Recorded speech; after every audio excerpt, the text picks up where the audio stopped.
Okay, here I am with video, I believe 18.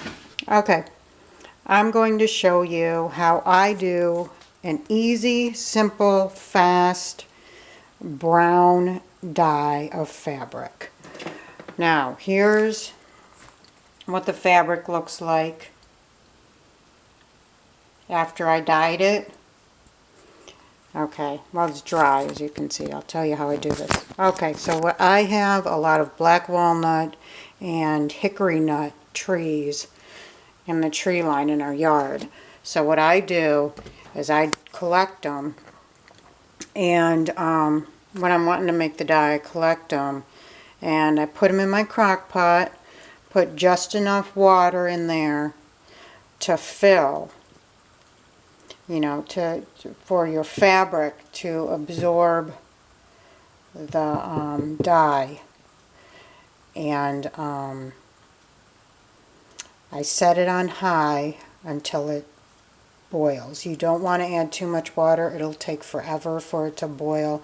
Plus you'd have to gather a lot more nuts and shells to get it to the water to the darkness you want. Once it's boiling, if you notice, I do a muddle dye. So I just throw it in there with the shells and the nuts, and that way it's a lot less work to, you know, if you want it that way, where you like the mottled look or the tie-dye look, to just leave the shells in there. If you want a more even dye, you're going to have to take them shells out. You know, you're going to have to scoop them out with some, I don't know, a slotted spoon or something. And then let your fabric sit in just the water, you know. Now for me, like I said, I make these voodoo dolls and catnip toys.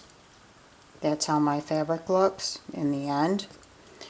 I take the fabric, put it in there, set it on high, or you could put it on low if you're a little worried about running out of water and you're not going to be home to refill, you know, fill it with more water.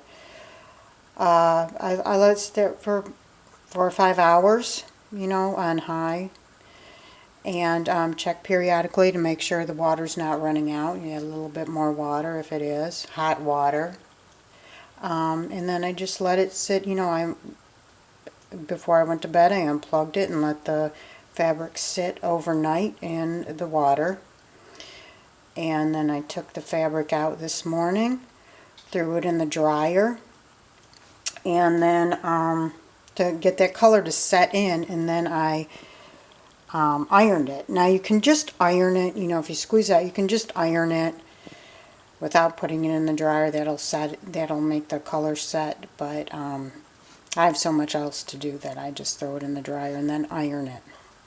As you can see, I used it before I dyed it to cut out my voodoo doll.